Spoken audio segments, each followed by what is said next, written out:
निगम के चुनाव पास आने वाले थे। पूरे कानपुर शहर में टिकट को लेकर मारामारी शुरू थी, लेकिन सबसे ज्यादा चर्चा में वार्ड नंबर 40 की सीट थी। वो इसलिए क्योंकि इस बार वहां की सीट महिला के लिए आरक्षित थी। अब सवाल ये था कि चुनाव लड़ेगा कौन। इससे पहले ठाकुर साहब वहां से पार्षद थे और इस बार उन्होंने अपनी पत्नी सीमा ठाकुर को टिकट दिलवाई और ठाकुर साहब की शान के कारण सीमा जी ने 20,000 वोटों से चुनाव जीत लिया। अरे बधाई हो सीमा भाभी, अब तो आप वार्ड की पार्षद बन गई हैं। अब तो हमारे काम आप ही करवाएंगी। अरे ये तो सिर्फ नाम की पार्षद बनी है, वो तो महिला सीट आ गई, वरना पार्षद तो मुझे ही बनना था। अब भले ही चेहरा इसका होगा, लेकिन पावर तो मेरी ही होगी। अरे वाह भाई साहब, क्या दिमाग लगाया है आपने भी। आइए आप लोग, खाना लगा दिया है सबके लिए। सीमा जी पार्षद बन चुकी थीं, फिर भी उनकी एक ना चलती। सारे काम ठाकुर साहब खुद ही संभाल लेते और जहां जरूरत पड़ती वहां सीमा जी का अंगूठा लगवा लेते।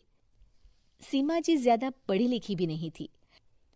एक दिन ठाकुर साहब और सीमा एक प्रोग्राम में जाते हैं।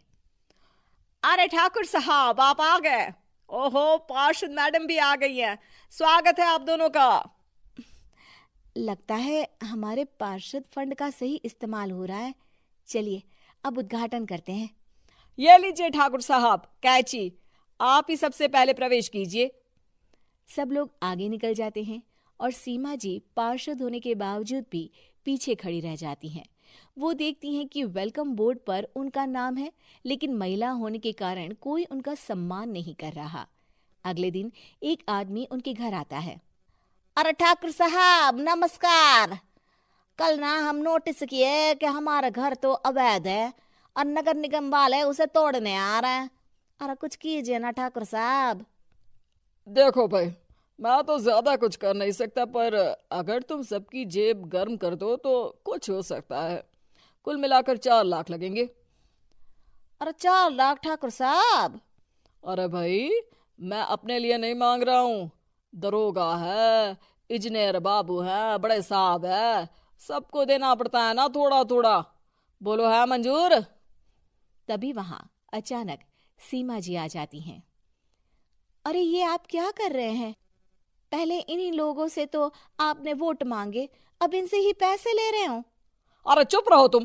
तुम्हारा काम है सिर्फ अंगूठा लगाना, तुम वही किया करो। मुझे दूसरे काम तुम मत सिखाओ, समझी? और तुम ना जाओ, अब पैसे लेकर आओ, वरना जेसीबी किसी भी वक्त आती होगी। सब कुछ ऐसे ही चलते रहता है। एक दिन सीमा जी और ठाकुर साहब को एक लोकल मीटिंग में बुलाया जाता है। वहां पर कई और अधिकारी लोग भी मौजूद रहते हैं। अब मैं चाहूंगा कि ठाकुर साहब हमारे बीच 2 शब्द कहें। मेरे प्यारे भाइयों और बहनों, आज मेरा सौभाग्य है कि मैं आप सबकी सेवा दिन रात कर पा रहा हूं। आपने मेरी पत्नी को भारी मतों से जिताया है, इसलिए मैं आप सभी का शुक्रगुजार हूं। मैं आप सबसे वादा करता हूं कि हमेशा की तरह हमारे वार्ड में किसी को कोई तकलीफ नहीं आने दूंगा। सभी लोग तालियां बजाने लगते हैं। अब मैं माननीय पार्षद मैडम को स्टेज पे बुलाना चाहूंगा। अपने नाम को बुलाया सुनकर सीमा जी एकदम चौंक जाती है। उन्हें बिल्कुल उम्मीद नहीं थी कि इतनी बड़ी जगह उन्हें मंच पर बुलाया जाएगा। जैसे तैसे वो मंच पर चढ़ती हैं। ऊपर जाते ही सीमा जी को सारी पुरानी बातें याद आ जाती हैं कि किस तरह उनके पति उन्हें कभी भी आगे बढ़ने नहीं देते और उनके नाम से गलत काम करते हैं। वो बोलने लगती हैं। मैं आपके वार्ड की पार्षद सीमा हूं।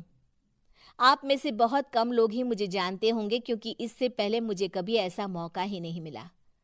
सारे मौके मेरे पार्षद पति यानी आपके ठाकुर साहब ही लेते रहे, लेकिन आज ये मौका मुझे मिला है तो मैं इसे ऐसे ही नहीं जाने दूंगी।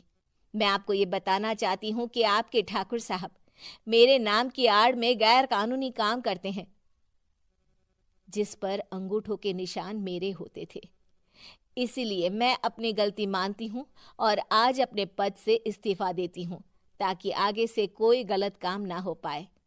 अब फैसला आप सबके हाथ में है कि आप हमें क्या सजा देना चाहते हैं। सीमा जी की बातें सुनकर ठाकुर साहब के चेहरे का रंग उड़ जाता है और वो शर्म से मुंह नीचा करके वहां से चले जाते हैं और पद से इस्तीफा देकर ही सही सीमा जी अपने आप में आत्मविश्वास महसूस करती हैं।